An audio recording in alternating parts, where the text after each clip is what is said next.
Episode number 11. Episode number 11. Salam alaikum. Walaikum assalam.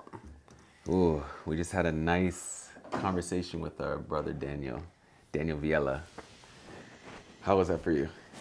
It was interesting.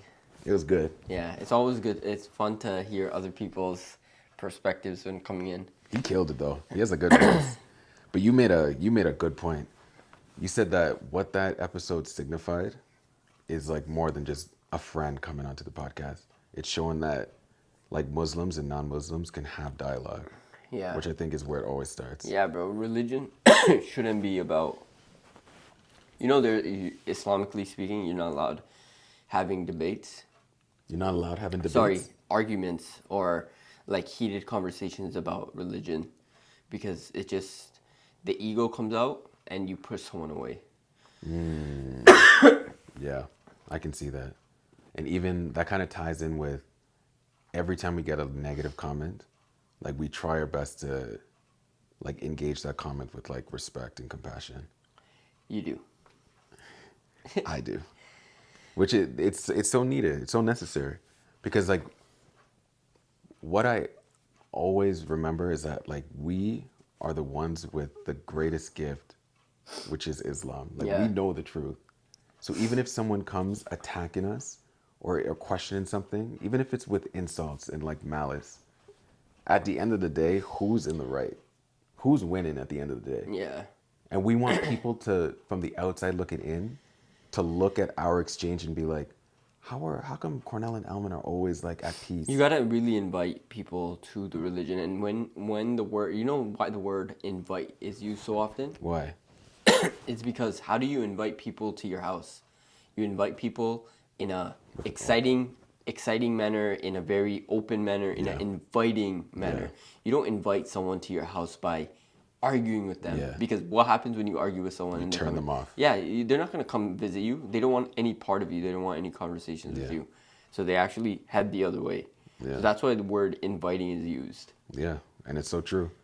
Because if I look back to when I got into Islam, it's because you were so welcoming and because you were so open. You know, don't touch me, bro. But it's true though. Like you really made it easy for me. So I'm always trying to like hold on to that perspective. Now that I'm on the other side and try to.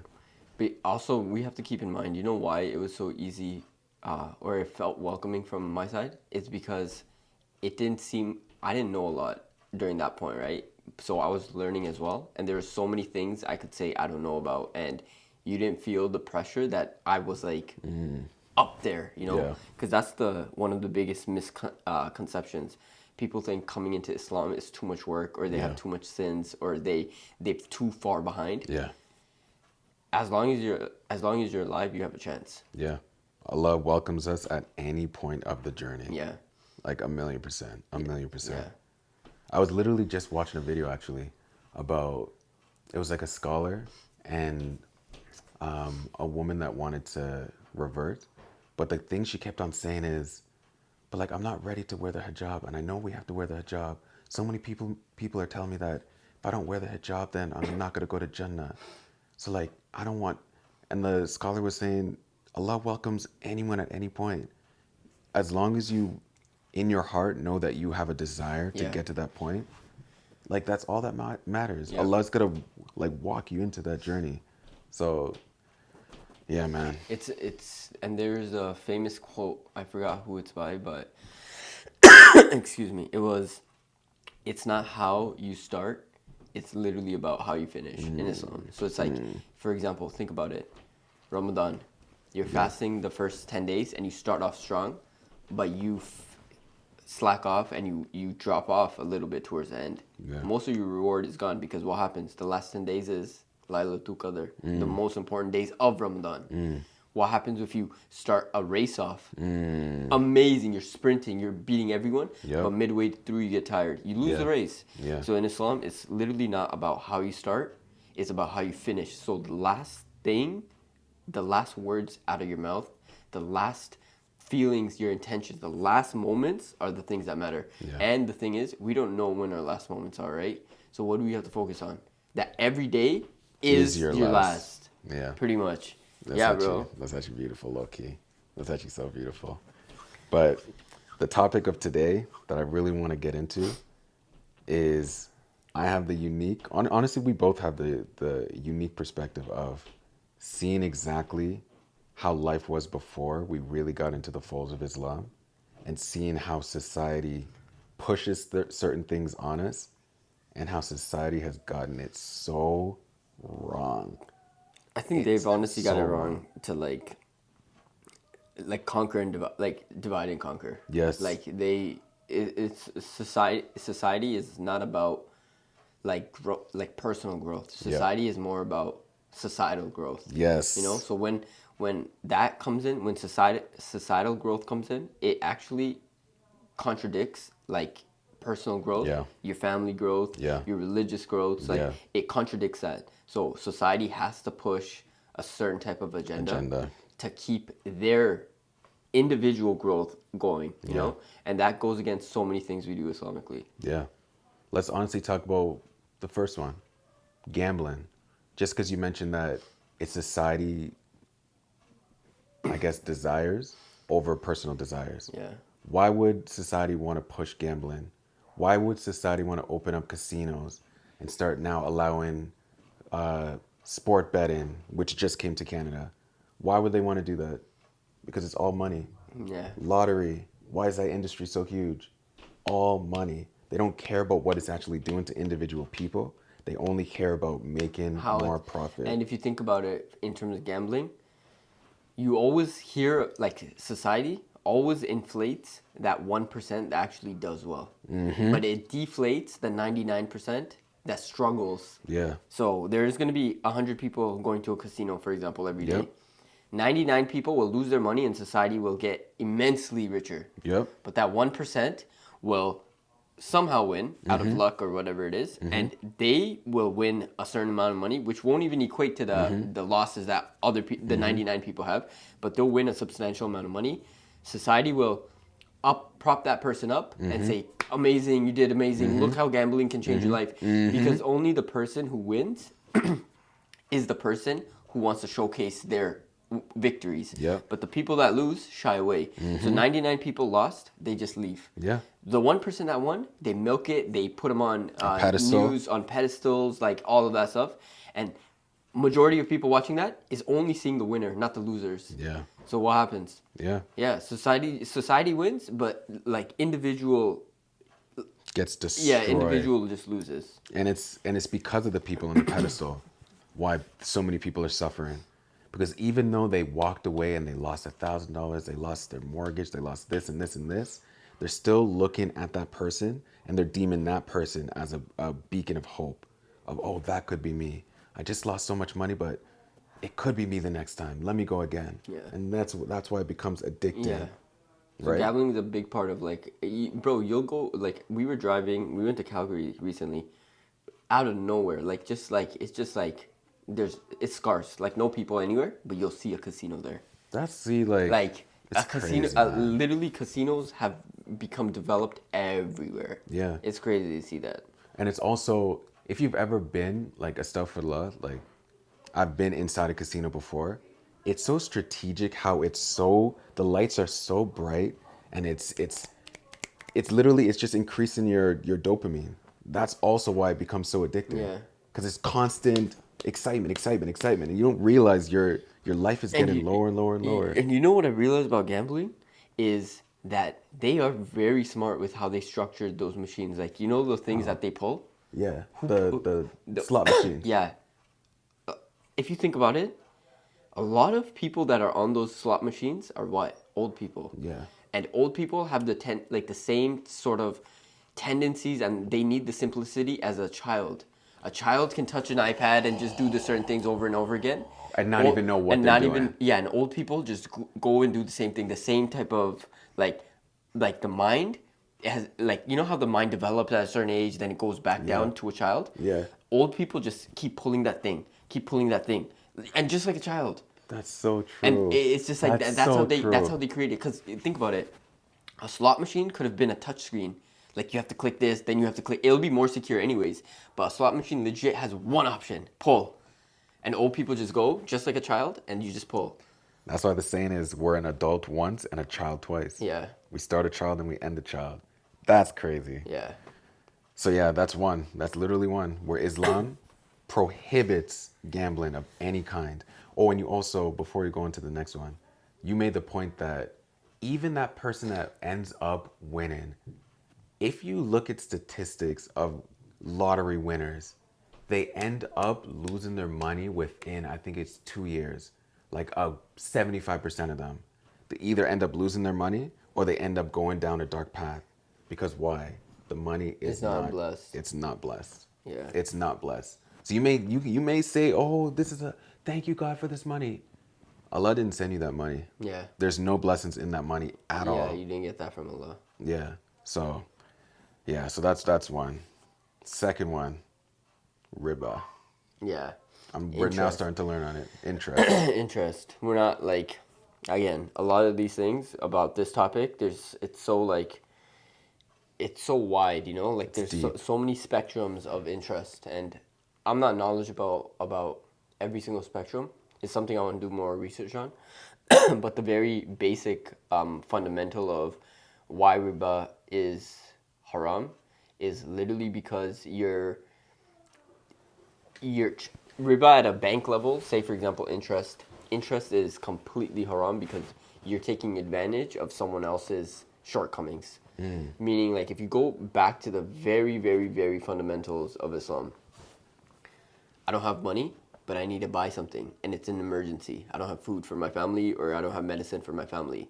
I come to you, you're someone wealthy.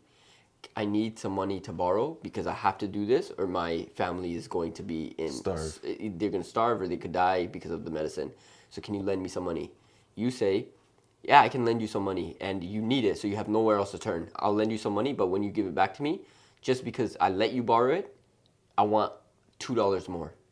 Now I'm already struggling giving $1 to provide for my family and get medication. Now I have to have the stress of giving an extra dollar, Another expense, just for being able to borrow it. So now I go, use your dollar to feed my family, whatever. Now I'm stressed because now I have to give you even more money. I have to give you double of what you've gave me, which is completely unfair. Yeah. It's completely unfair in any way, shape, or form. Like, it shouldn't even be a business model aside from you just trying to get rich. You have no good intentions on giving me the dollar because you didn't give it. A dollar for dollar is a good intention. Like, That's a blessing. Now you're going to get rewarded for it because you're helping out that person. When you take advantage of the low, the poor, the incapable, you're doing it only for the sake of money. Money, like, people can either worship Allah or they could worship the things that they love. Some people worship money. Some people worship fame. Some people worship status. Some people worship their cars. Some people worship their houses. So you get to choose inside. Like, you know what ilah means? Ilah? La ilaha illallah. We say there is no God but one, like Allah. Yeah. Ilah in itself, the core meaning of ilah means the thing that makes you live, that makes you breathe. Some people, for them, it's money. So a person who's taking advantage of other people, that's their source of, that's their ilah. That's their God. That's their God. So, like, that's just a very fundamental foundation of why Islam is, like, prohibits any sort of interest. But this society, the one that we live in, Western society. how does it strive?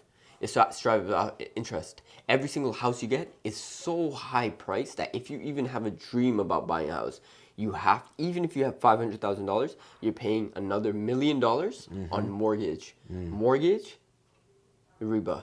Because the first few years of your mortgage goes straight to interest. Yeah. Not to your principal, straight to your interest. So what's that bank? That bank is the person who said, I'll give you $2, but I want $4 when you give it back. I have no good intentions on me giving you money. I don't care if your family lives or you starve or whatever. I just want money.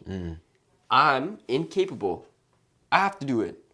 But that's where the controversies come in, because you either choose something for the sake of Allah or you choose something for your own sake. Yeah. So you could choose in this country, this day and age, you could choose to be like making 6 figures, $100,000, but you choose if you want to live in a 1-bedroom apartment for $2,000 for the rest of your life and struggle not having a big house here, but then Allah's going to give you a big house there. Or you choose When you say there, in Jannah. yeah. Or you choose to buy a big house and every single day you consume interest. Like it's some things are choices and some True. things are mandated. True. It's like, do you want a kingdom in the dunya, or do you want a kingdom in Yeah. in Jannah? It's hard, bro. It's hard to really. But then honestly though, bro, when you take a step back and you just realize that, yo, truly people are putting themselves in an even deeper hole just for the luxury of having something that looks good on the surface. Yeah. But it damages you, no? It does in so many ways because everything like you're make imagine making haram income, okay? That's bad enough, but now you're living in a state of haram. Yeah. Like like where you reside is haram. Yeah. So it's just like, what type of good news can you receive in a house that is haram? What type of benefit will you gain from a house that is haram? What kind of peace will it give you? And it's just like, it's hard to say, bro, because again, so many Western society, it's so- everywhere. yeah, it's everywhere. Like you'll maybe 1% of society has have houses that are paid off completely. You know what? That just sparked something in my head.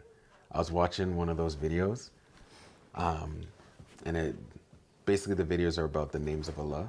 I forgot the lecturer's name. Abu Yusuf. Yes. Oh my gosh, he made such a good point. He said, "Why is society so hung up on the concept of owning things? We were never even supposed to be thinking about things as owners of it. Yeah. Allah is the owner of everything. Yeah. Even your kid, you don't own your kid. You don't own your spouse. You don't own your home. You don't own anything. So riba is literally you trying to say, I know, I want to own it.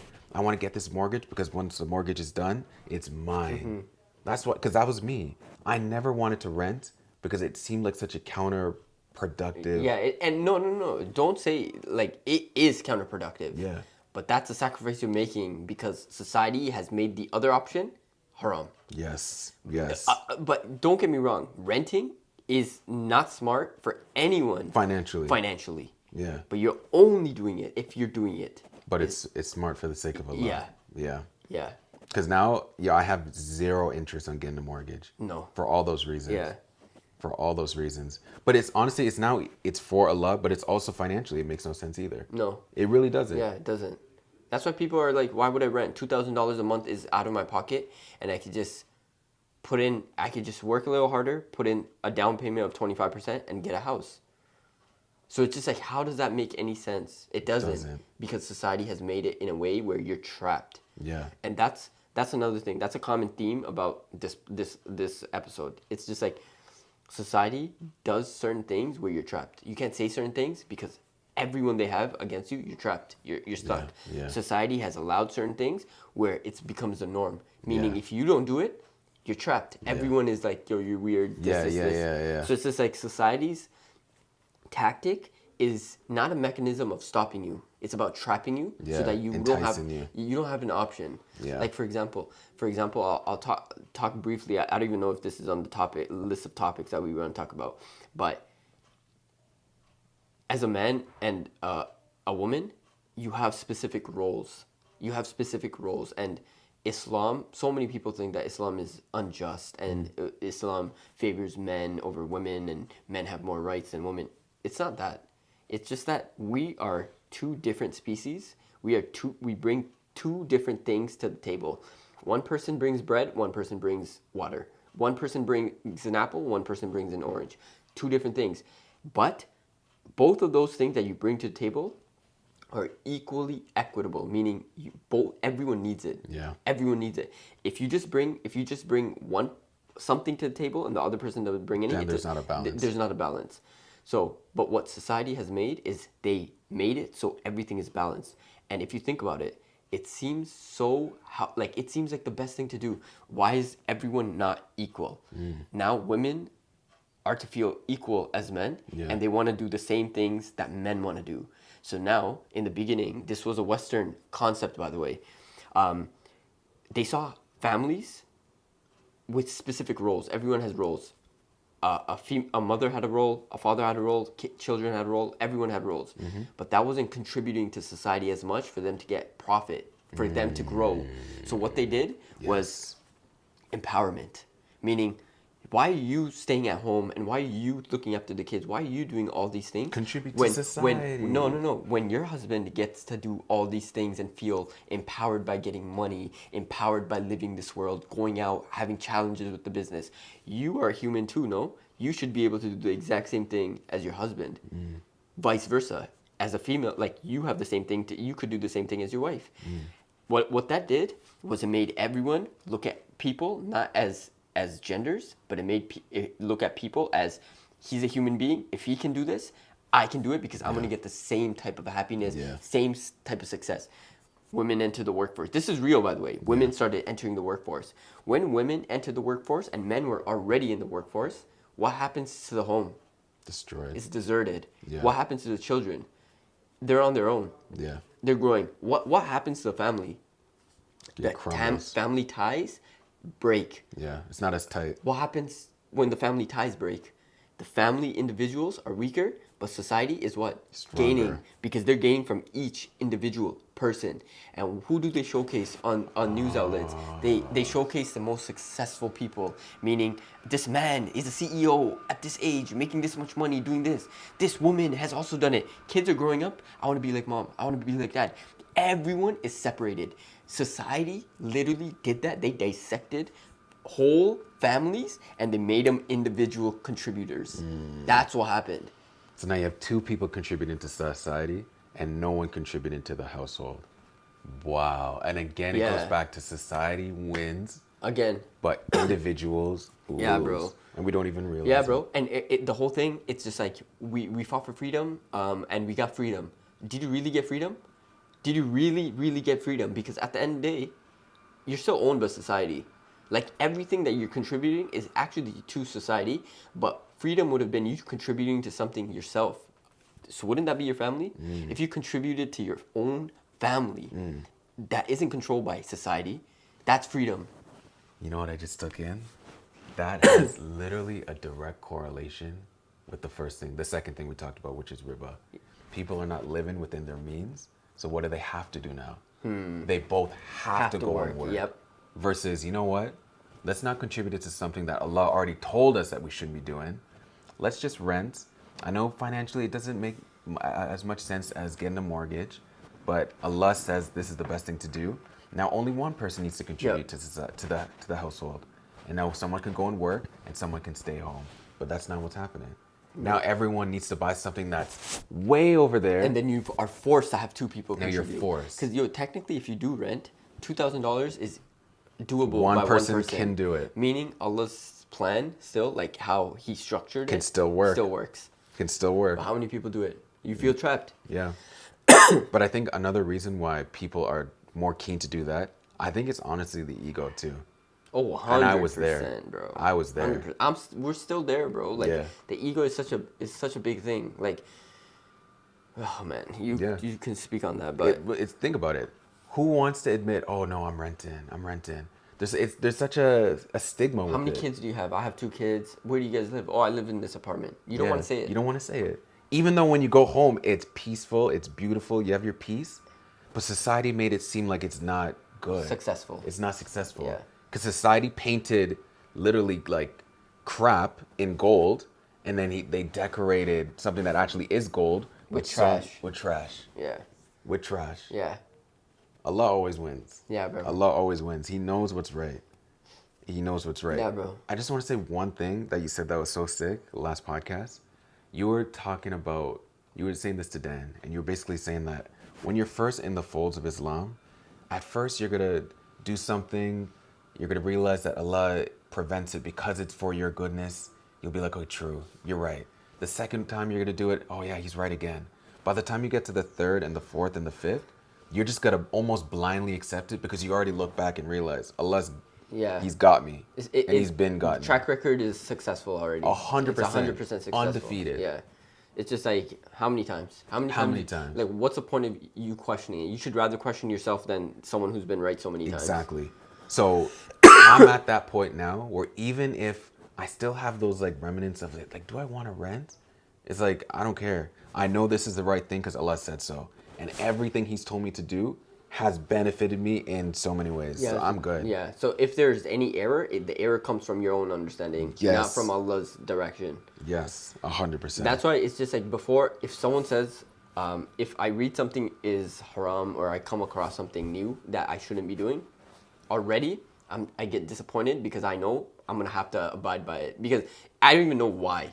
I just have to abide by it already because and figure it out after. Yeah, and people can call that ignorance, but I call it like it's already been proven to me. Yeah. It's just been like this person or like, I'm not saying Allah is a person, but by example, if I'm relating real life situation, if someone has led me right my whole life, not one thing in fault, I'm not going to question that person. I'd rather question myself in terms of why don't I understand it. Yeah. 1,000,000%. Think about us in university. When we're trying to figure out a problem, and let's talk about calculus, we're confused about a math problem. Are we going to question the prof? Are you right? No, we question ourselves. Like, I still don't get it. I still don't get it. It's not like, oh no, I'm going to find another teacher. It's like, no, that teacher's right. He's already proven that he knows everything. So go to him and seek out information if you're still confused. That's what we need to do with Allah. Yeah. But times infinity. Yeah. Times infinity. Yeah. Intoxicants. Yeah, intoxicants, bro. That's another thing. It's just like, bro, when I first started work, I was so shocked because when you work downtown, it's just like, that's just like a normal thing. It's a culture. It's cultural thing now, you know? But it's like, why is that a cultural thing? And it's just like, why do people seem so much happier when they're intoxicated? It's because their true self, like, it's because like they let everything hidden come out, for example. But that makes like a difference between who they are at work and who they are actually.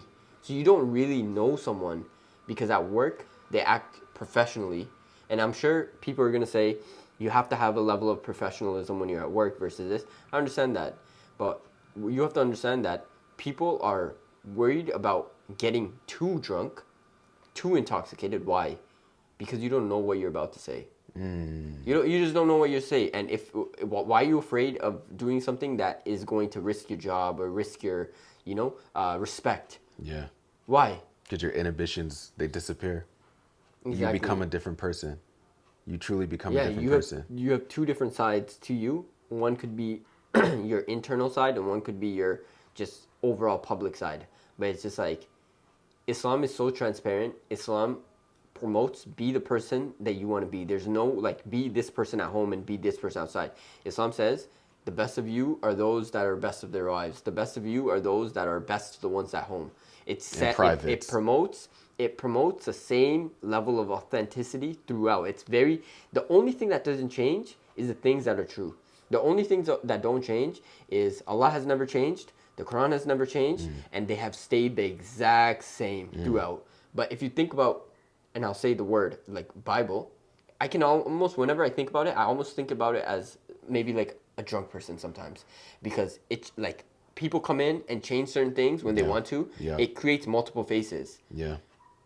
That happens in society right now. You have multiple faces. If you wanna smoke, you have a certain type of personality. If you wanna drink, now you're a certain type of personality. If you wanna stay normal, you have three personalities. Yeah. But Quran has one personality. Islam has one personality. Doesn't matter who likes it, who dislikes it. It has one personality. That stays the same. Doesn't budge. Yeah. Doesn't budge. There's no multiple personalities in Islam, and that's what it promotes. You know why? Because there's no human influence. It's literally the word of Allah. Yeah. The Bible, the reason why it has changed so much is because priests, over time, they were the gatekeepers of certain things. If you wanted to know something, you go to a particular priest. But every priest had their own flavor of things. Yeah. Yeah, the Bible is, go to the Bible, but add this. Or, nah, you don't have to really do this. Or interpret it this way. No, don't interpret it that way. Every single person would have their own. That's why you have so many denominations of Christianity. Yeah. Because it's literally it's this is the Cornell version. This is the Charles version. This is the yeah, the Quran is one. Yeah. It's one. Just one. Don't care about, doesn't matter what you feel, what you think. If you truly try to understand it, you'll get the answer. Yeah. You know? But going back to intoxicants, I also think a reason why intoxicants are such an issue is because it suppresses all the things that you should be thinking about and you should be worrying about.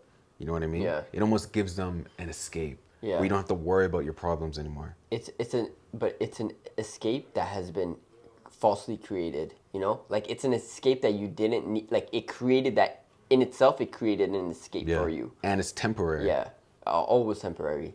But it's a money grab, you know? Because anything that makes a human mind feel, you know, like relax for a little bit, because again, we talked about this. We are always looking for comfort. No matter what way we turn, like the way you're sitting right now, your body is naturally looking for comfort. Like your body wouldn't sit like this or sit like this. Your body will naturally come into a place where it's looking for comfort. It's just how we're created.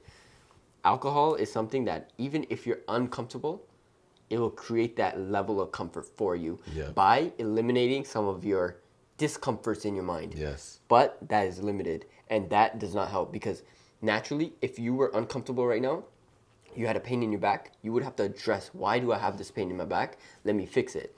But what alcohol would do is, hey, you're okay for now. You don't have that pain. You don't need to go to see a doctor. You don't have to do this. You don't have to do this. You're depressed? No, you're not. I'm here. After that's done, now you've delayed that process of seeking worse. help.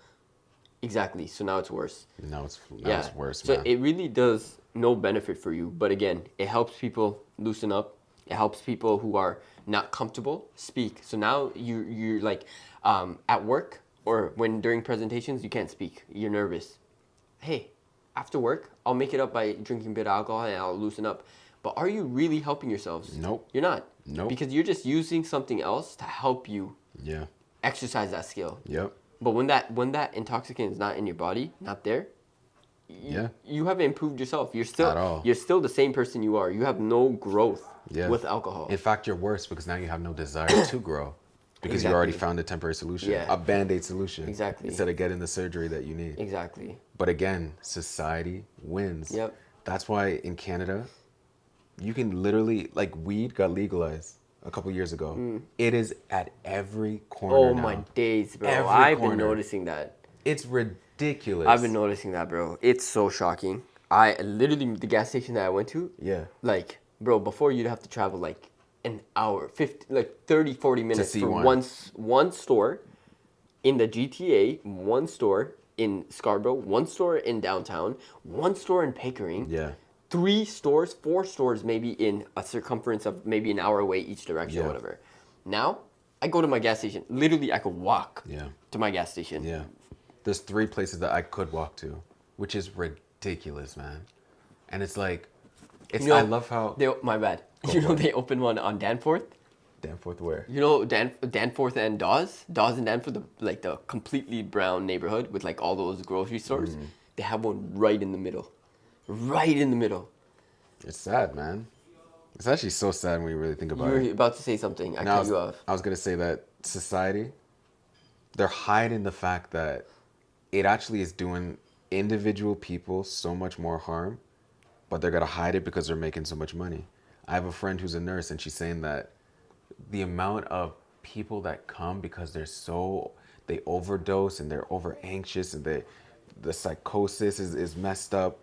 The numbers are hectic. Bro. There's a waiting list for almost everything because people are literally putting on Band-Aid solutions and the problems are just getting worse and worse and worse until it gets to the point where the Band-Aid doesn't even work anymore. Right? But society doesn't care. Why?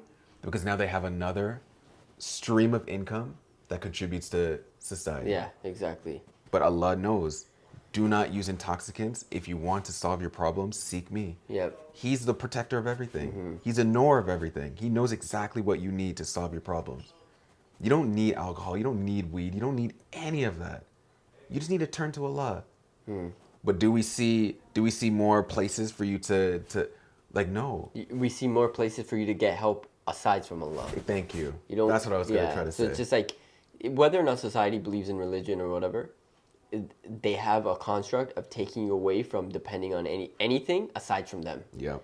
They want you to take them as things that you depend on. Yeah. You know, like a former shirk. Yeah.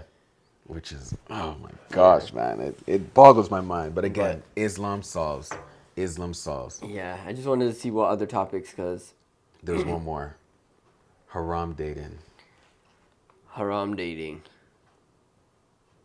This is one that I feel like you could make a whole podcast on. Yeah. And like this one's a deeper one. I would want to go into that one because like adultery, zina, lust, bro, those are topics that you can talk about which will resonate with everyone because again, nowadays, bro, the norm, and just very quick preface, bro, nowadays the norm is not to get married because marriage is something that society has painted in a way where it's just everything you see online. Forget about the lust and like what happens to you. Let's think about what happens in society. Everything that society puts on the news outlets. This person got divorced. This person cheated. This person did this. But they don't talk about this person just had such a beautiful family and they've had a family for 20 years strong. They had you ever see anything like that on the news? Nope. That this couple has been together for 30 Nope. years. They got married this many years ago, and they've only known each other for that long. Two Nope. strangers just became married, had a family, and now it's Nope. no It's a celebrity broke up and this, yeah. divorce, cheating, whatever. So it's just like again, why is society doing that, bro? It's a whole nother podcast that Yeah. we could go deep on. Let's but- go deep on that one yeah. after. But I'll say one thing about that though.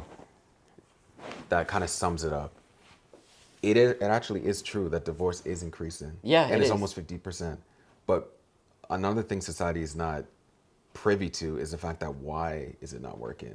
Because of the roots, right? Why is the Exactly. flower not blossoming? Because the roots, it's not good. Yeah, There's something yeah, wrong with the roots. yeah. The soil Trust is me, messed bro. up. This is one we could go into, bro. We will. could go into. We will. But I'll let you finish it off. Yeah. Just maybe summarize. Like, So, no, in sum, Islam solves all of the problems that society fails to recognize and that society actually is inflicting on us. And that should be a testament to everyone watching that there's a religion that is timeless. Because all the problems that were 1400 years ago, the same problems that we're dealing with now, in fact, they're even worse. And Islam addresses every single one and gives you a way out and explains exactly why you should avoid that and follow Allah instead. And as a revert who was in the darkness for so long, I appreciate the light so much more because I see the difference and I feel the difference. And it's night and day. So if you're stressed about something, guaranteed at least one of the things that we mentioned in some ways is impacting you. It's a disease. And Allah and the Quran is the and cure. Islam is the cure. It's the medicine. Well said. Yeah. All right. We'll end it.